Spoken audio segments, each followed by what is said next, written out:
For the first time in years, SpaceX has taken us inside the development of their Starship lunar lander, the vehicle that will finally return American boots to the surface of the moon in this decade, or will it? The path to a successful crewed landing on the moon has been long, and people are starting to get impatient.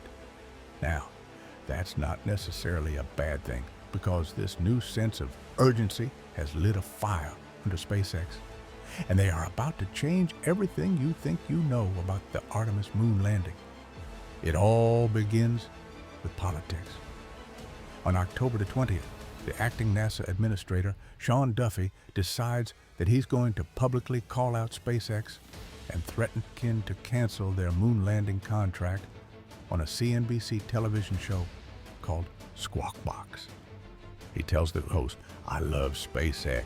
It's an amazing company. The problem is they're behind. They've pushed their timelines out, and we are in a race against China." This is mostly true, and there is a very real possibility that Chinese astronauts are going to land on the moon before NASA. But it's also not entirely a SpaceX problem, because the whole Artemis program is actually behind schedule. The first uncrewed test flight of NASA's SLS moon rocket and Orion capsule lifted off in November 22, after 11 years of development at Boeing and Lockheed Martin.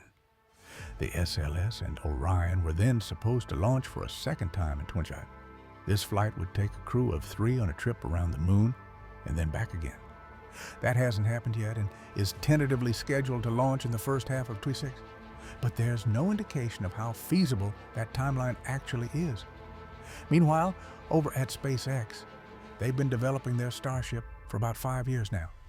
In that time, they've launched a combined total of 22 test flights, many of which have included the successful liftoff and even landing of the most powerful rocket ever made. So Duffy is throwing stones in a glass house already. But he continued to raise the stakes, telling CNBC, "The president and I want to get to the moon in this president's term, so I'm going to open up the contract. I'm going to let other space companies compete with SpaceX, like Blue Origin." What he's talking about here is the contract that NASA awarded to SpaceX in 2021, which the Jeff Bezos owned Blue Origin also competed for and lost with their Blue Moon proposal. SpaceX was promised $2.9 billion to develop a Starship variant called HLS. That's the Human Landing System. This would be used to transport American astronauts to the surface of the moon on the Artemis 3 mission, which at the time was aiming to launch in 12 hours, then was pushed back to 20. And right now, they are still hoping for sometime in the middle of 20. But as the acting administrator, what Duffy is alluding to here is that this is not feeling very realistic either. Anyway, in a move that would surprise no one, Elon Musk didn't take kindly to those remarks and immediately jumped on his social media platform to start throwing insults at Sean Duffy, calling him a dangerously stupid, unqualified dummy who is trying to kill NASA. For those of us unfamiliar with Mr. Duffy, he's a former competitive lumberjack who appeared on MTV's The Real World television show in 1997. Then he became a lawyer, then started his career as a Republican politician in the state of Wisconsin. After a decade of that, he resigned from the government and started hosting another TV show, this time on Fox News, until he was chosen by President Trump to become the U.S. Secretary of Transportation. Then, in July 25, he started serving double duty and added acting NASA administrator to his resume. So, Elon might have a point there. Not that it really matters either way, because in the wake of this chaos, President Trump has just brought in a new candidate to take over as the head of NASA. It's actually the same candidate that he had before, back in January 20th. Billionaire jet fighter pilot, astronaut, and spacewalker Jared Isaacman, who also happens to be a guy that Elon Musk really likes. But Donald Trump expressed some pretty serious doubts about him back in the spring, coincidentally right around the time that he was in the middle of a very public feud with Elon Musk. Now, as fascinating as it is to see Jared back in the political game, the most important thing to come out of this whole ordeal has been a comprehensive new update from SpaceX on the progress of their lunar Starship. Think of it like showing their receipts, proof that the company is living up to Elon Musk's recent claim that SpaceX is moving like lightning compared to the rest of the space industry. But this update is also hinting at an even bolder claim made by Musk in retaliation to Mr. Duffy, writing, "Starship will end up doing the whole moon mission. Mark my words." So, the first thing that SpaceX really wants you to know is that there are actually two paths that Starship development is going down right now. One has been very public, but the other has been unfolding in secret until now. Path 1 is the core Starship system. That's what we've been watching launch, land, and explode for the past 2 years. None of this is being done so that SpaceX can go land on the moon. The core Starship mission is about going to Mars. That's the driving force behind everything we've seen so far. So, when we hear that NASA is giving SpaceX $3 billion, this is not what the money is being used for. That is all self-funded by SpaceX.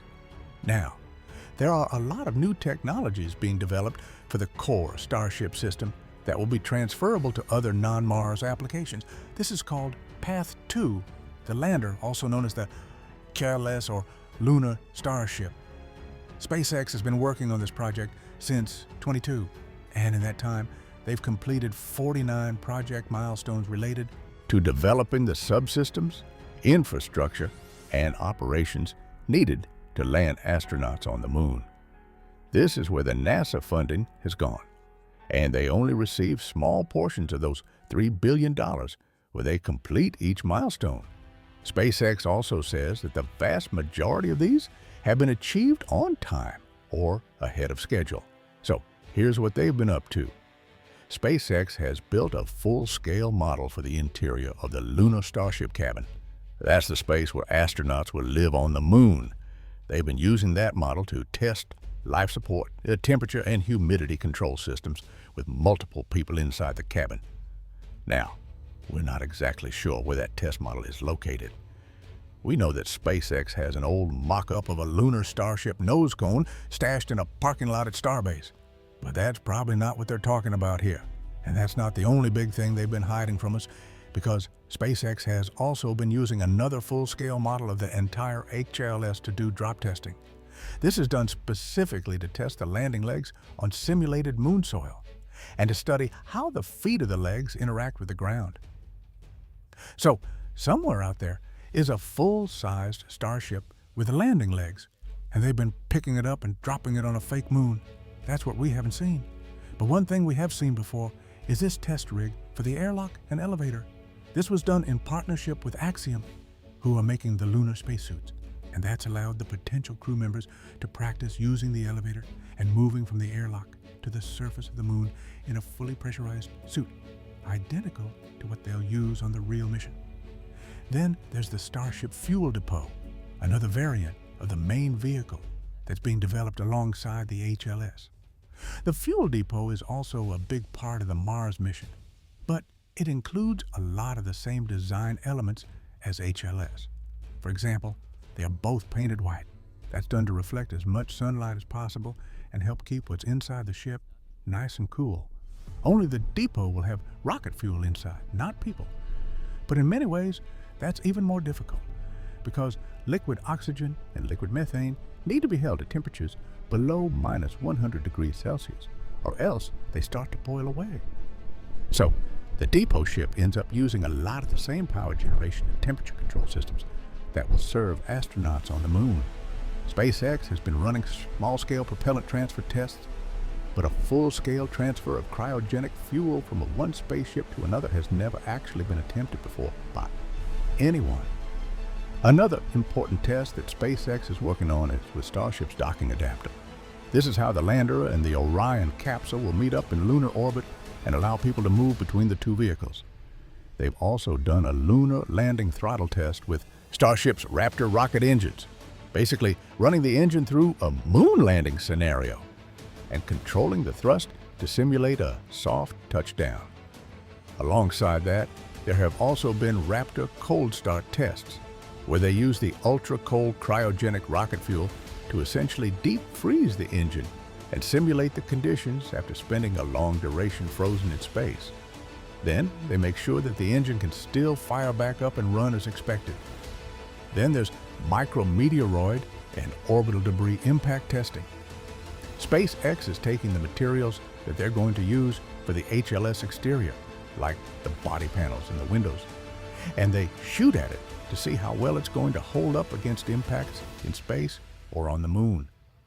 They also do this under harsh thermal conditions to simulate the extreme heat and cold that the ship is going to encounter along the way, just to make sure that the material is strong enough at any temperature. Another important part of this system is going to be the software that will autonomously locate a safe landing site on the moon and guide the Starship down to the surface. That includes testing the actual flight computers that the landing software will run on, along with all of the cameras, sensors, and radar that are going to help the computer guide itself in. At the same time, they need a robust communication system that uses radio frequencies to communicate with the Earth while in flight. Then there's the medical system. There won't be a doctor on board the lunar starship, so if any medical emergency comes up, that's also going to need a very robust communication link with doctors back on Earth. All of that combined equals a lot of work that's been going on mostly behind the scenes over at SpaceX. But what comes next? Well, that's where things get weird. In their update, SpaceX writes, Starship continues to simultaneously be the fastest path to returning humans to the surface of the moon and a core enabler of the Artemis program's goal to establish a permanent, sustainable presence on the lunar surface. Since the contract was awarded, we have been consistently responsive to NASA as requirements for Artemis 3 have changed and have shared our ideas on how to simplify the mission to align with national priorities. In response to the latest calls, we've shared and are formally assessing a simplified mission architecture and concept of operations that we believe will result in a faster return to the moon while simultaneously improving crew safety. As for what they mean by a simplified mission architecture, that's hard to say exactly, because looking at the Starship system as a whole, it does not lend itself to simplicity. It's built from the ground up to be insane. So I think back to Elon's post on X. Starship will end up doing the whole moon mission. What he really has in mind is simplifying the SLS rocket and the Orion spacecraft out of existence. That means launching the crew on Starship, landing on the moon, and bringing them back, all in one vehicle. Now, there's one thing that the lunar Starship can't do, which is land on Earth. That's because it doesn't have a heat shield or wings, and trying to add those now would basically nullify a lot of the work that's already been done. But it could always use that docking port to link up with a Dragon capsule in orbit, and we know those can safely bring people down from space. They could also launch a Dragon to start the mission and just link up with a Starship in Earth orbit too. When you think about it, SpaceX already has most of the things that would be required to do a moon landing all on their own. Basically turning a project with 3 major contractors into just one. And that would definitely be a simplified mission architecture. Now, either way, I wouldn't have expected that to be a plan NASA would ever go for, until Trump brought Jared Isaacman back into the picture. With him in charge, SpaceX is going to have a lot more room to do things the way they want to do them. And as for Trump, all he cares about is a moon landing before his term as president is over. I don't think he's picky. Even if Elon did call him a pedophile, it's not like Elon's never done that before. It's one of his go-tos. So, 2026 is going to be a big year. We'll hopefully see people fly pretty close to the moon on Artemis 2, and we'll probably get a real answer on how they will eventually land on the moon with Artemis 3. Unfortunately, though, there will probably still be a lot of politics along the way.